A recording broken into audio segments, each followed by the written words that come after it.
नमस्कार प्यारे बच्चों। आज हम फिर से उपस्थित हैं कक्षा 7वीं के उपवन हिंदी पाठमाला के एक कविता को लेकर। आज हम गिरिधर जी की कुंडलियों के बारे में पढ़ेंगे। गिरिधर कविराय का जीवन परिचय के बारे में जानेंगे। एक समय था जब कवि नीति संबंधी ज्ञान को काव्य विधा के कुंडली छंद में पिरोया करते थे।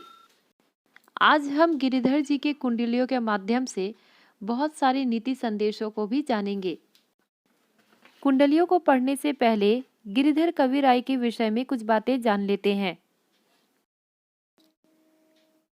गिरिधर कविराय के जन्म के संबंध में मतभेद है। कई महाअनुभव के अनुसार इनका जन्म 1717 माना जाता है। कहा जाता है यह अवध के किसी छोटे स्थान में जन्मे थे। यह अत्यंत दयालु व्यक्ति थे जिन्हें अपने परिवेश से बहुत प्रेम था।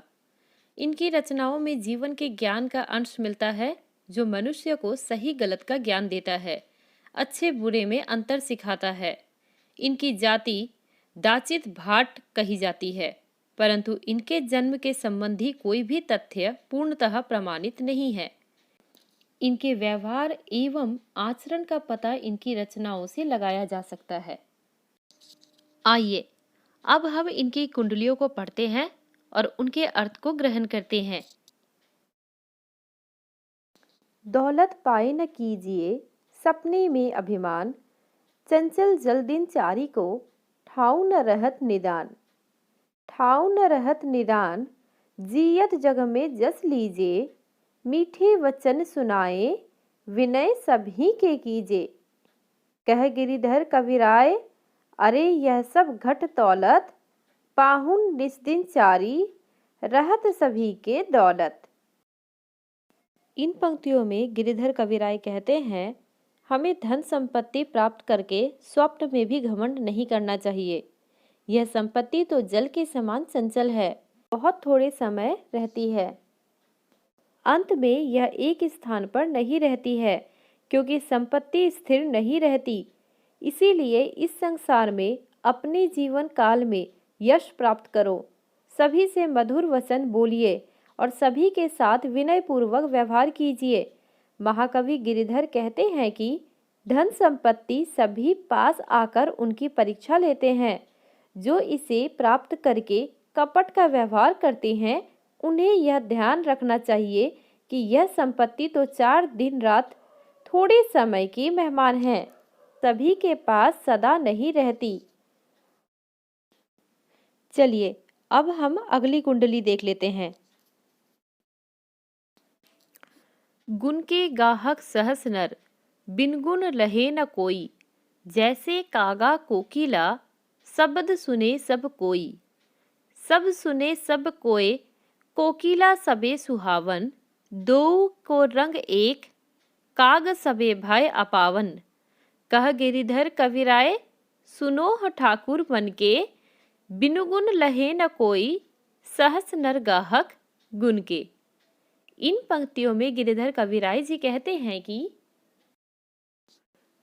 गुणों के ग्रहण करने वाले लोग तो 1000 की संख्या में होते हैं।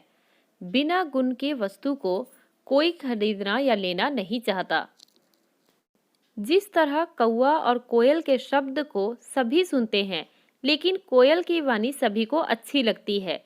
इन दोनों कौवा और कोयल का रंग एक सा होता है, परंतु सभी कौवे अपवित्र माने जाते हैं। उन्हें लोग पसंद नहीं करते।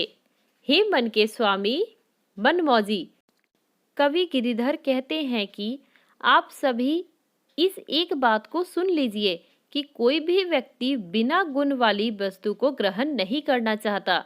गुणकारी वस्तु के ग्राहक तो हजारों में होते हैं। मतलब बच्चों, यहाँ पर कवि गिरिधर राय कहते हैं कि हमारे गुण के माध्यम से ही लोग हमें पहचानते और पसंद करते हैं। कौवा और कोयल देखने में एक समान होता है, किंतु कोयल की वाणी मीठी होती है, इसीलिए कोयल सभी को प्रिय होती है। चलिए अब हम अंतिम कुंडली को भी पढ़ लेते हैं और उसका अर्थ भी जान लेते हैं। बिना विचारे जो करे, सो पीछे पछताए। काम बिगाड़े आपनो, जग में होत हसाए। जग में होत हसाए, चित्त चैन ना पावे, खान पान सन्मान, राग रंग मन ही ना भावे।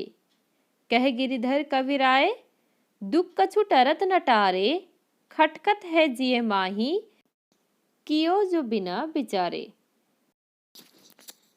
इन पंक्तियों में गिरिधर कविराय कहते हैं कि जो मनुष्य किसी भी कार्य को करने से पहले कुछ भी नहीं सोचता, वह उस कार्य को पहचानता नहीं है और उसे कर ही देता है। फिर उसे अपनी गलती का एहसास होने लगता है और वह उस समय पछताता है। फिर तो अब पछताए होत क्या जब चिड़िया चुग गई खेत। मनुष्य को अपने किसी कार्य को करने से पहले सोच समझकर ही निर्णय लेना चाहिए, ताकि उसे बाद में पछताना ना पड़े। क्योंकि जब मनुष्य बिना सोचे समझे कोई कार्य करता है तो उसका काम बिगड़ता ही है और उसे बाद में पछताना पड़ता है और वह संसार में हंसी का पात्र बन जाता है। संसार में हंसी के पात्र बनने के कारण उसका खान पान सम्मान और मन सब कुछ बेचैन रहता है और उसका मन अशांत हो जाता है। इसीलिए गिरिधर जी कहते हैं कि कोई भी कार्य करने से पहले हमें उस पर सोच विचार कर लेना चाहिए, तभी हमें उस कार्य को करना चाहिए। मैं उम्मीद करती हूँ बच्चों, आपको यह गिरिधर की कुंडलियाँ अच्छे से समझ में आ गई होगी। आप मेरे चैनल को सब्सक्राइब कर लें। हम मिलते हैं अपनी अगली कक्षा में। धन्यवाद।